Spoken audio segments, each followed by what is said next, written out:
Ja myślę w ogóle, że w święta będziemy te odcinki później puszczać, nie o 7, bo to jest głupio o 7. Dzień dobry. Szczęść Boże, dobry wieczór. Witam serdecznie w drugi dzień świąteczny. Przypuszczam, że macie już odleżyny od leżenia i od przejedzenia.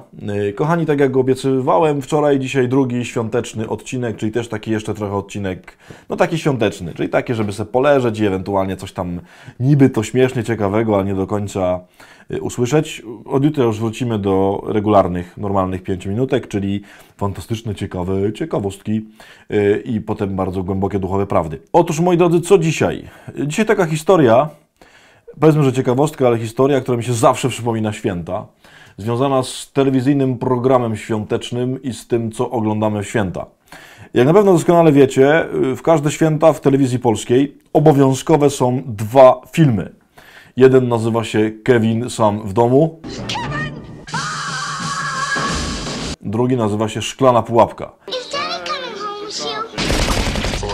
Nie ma w polskiej telewizji świąt, jeżeli nie ma tych 2 filmów. I muszę przyznać, że cokolwiek ktokolwiek mówi, ja to kocham. Zawsze w pierwszy dzień świąt, w sensie po Wigilii, kiedy jest pasterka, po pasterce, potem zawsze siedzę z braćmi, to jest tam mniej więcej jakaś 3, 4 rano i mniej więcej o 4 rano zawsze, tradycyjnie, zapuszczam Kevina samego w domu.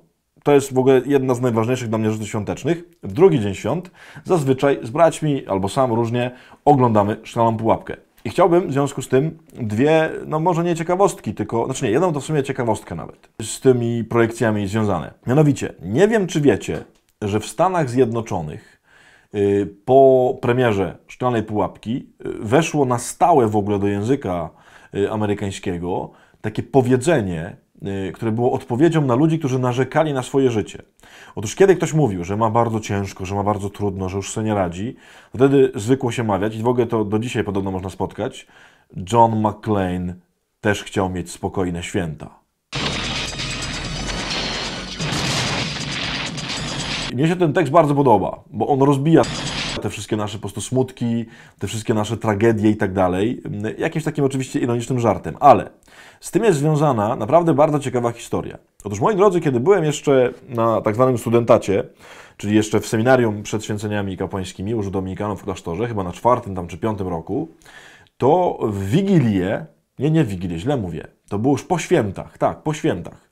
Chyba w pierwszy albo drugi dzień po świętach przyszedł na furtę do klasztoru jakiś człowiek, mężczyzna, taki w okolicach tam 30-40 i bardzo, bardzo chciał porozmawiać z jakimś duchownym. W sensie w ogóle chciał się wyspowiadać, ale brat, który tam był chyba wtedy na furcie, jakoś nie zajarzył, o co mu chodzi i mnie zawołał. Ja z tym gościem usiadłem w rozmównicy klasztornej, żeby z nim pogadać. Co on mi powiedział? Otóż ten człowiek powiedział mi, że on nawrócił się w święta właśnie przez Szklaną pułapkę i że chciał się w związku z tym wyspowiadać. Na czym to polegało? Otóż mówi, że miał takie postanowienie już tuż przed świętami, że zostawi swoją żonę, zostawi swoją rodzinę, miał tam jakąś inną kobietę, coś tam jeszcze, no i że całkowicie po prostu chce się rozwieść i w ogóle po robocie. I w noc, oczywiście świąteczną, jak to w polskiej telewizji, leciała Szklana pułapka. I on tę Szklaną pułapkę oglądał. I zobaczył, nie wiem czy wy kojarzycie dokładnie Szklaną pułapkę, no to jest kultowy film, więc mam nadzieję, że tak. Zobaczył, że John McClane, Bruce Willis oczywiście, walczy o swoją rodzinę w te święta.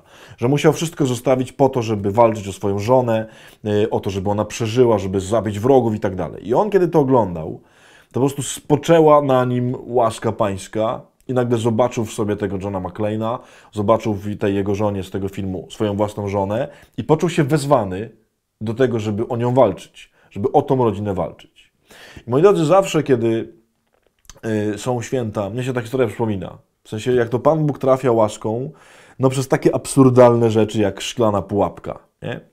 Moi drodzy, w związku z tym, że dzisiaj jest drugi dzień świąt i może ktoś z Was, no ma właśnie, tak jak to już też mówiłem wczoraj, jakąś już niechęć, jakiś brak nadziei, może się wszystko rozwaliło, może masz trudny czas, może to nie idzie. Bo jeżeli idzie oczywiście, to nie potrzebujesz żadnych moich słów.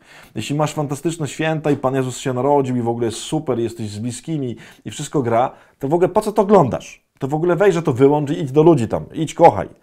Ale jeśli właśnie może jesteś bardzo samotny i może po prostu oglądasz, bo już nie wiesz co robić, może jest strasznie źle, może coś się po prostu sypnęło, może coś się totalnie rozwaliło w ten święta, to pamiętaj, John McClane też chciał mieć spokojne święta. Ale został wezwany, żeby walczyć, żeby nie załamywać się, żeby nie tracić nadziei, żeby nie odstąpić, żeby pójść dalej. To go kosztowało jeszcze kolejne 4 części szklanej pułapki, czyli jeszcze 4 części przed tobą. A w następnych częściach co się działo, to w ogóle głowa mała, to lepiej w ogóle zostań przy tej pierwszej. Nie łam się, nie jest tak źle, jak się wydaje, że jest.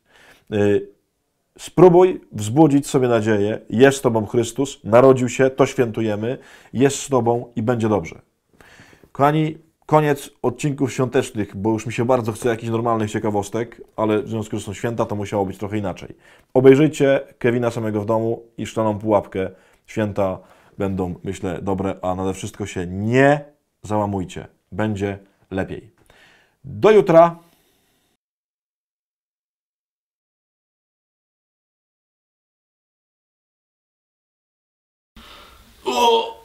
A ty na serio oglądasz tego Kevina? No naprawdę, jak uwielbiam. Jako dziecko to lubiłem to. Nie, to kocham. Ale to nie oglądałem już parę lat. Kevina i Szklaną. Pierwszą część. Die Hard, tak? Die Hard. Przetłumaczyli, nie? Die Hard, czyli tam umieraj ciężko, czy tam ciężko umieranie, nie umieraj ciężko, Szklana pułapka. Nie. Po prostu to są mistrzowie. Nie no, Kevin w ogóle jest super, bo Kevin też opowieść o Panu Jezusie w ogóle. To jest mały chłopiec w wielkim mieście i wrogowie. To jest jak Pan Jezus, po prostu malutki Pan Jezus, który musi ogarnąć przeciwników, nie? To jest w ogóle człowiek, to jest ewangeliczny film. Oni nawet nie wiedzą o tym, że zrobili taki film, ale taki jest. No, więc myślę, że to... Ale Pan Jezus nie bił ludzi. Duchowo ich bił. Duchowo pobijał. Duchowo bił złych. Bił zły duchowo. Demony bił duchowo. Człowieku, jak nie bił? Bił. Świnie wpędzał do wody powpadały. Człowieku. Ten to dopiero był. Kevin, Pan Jezus.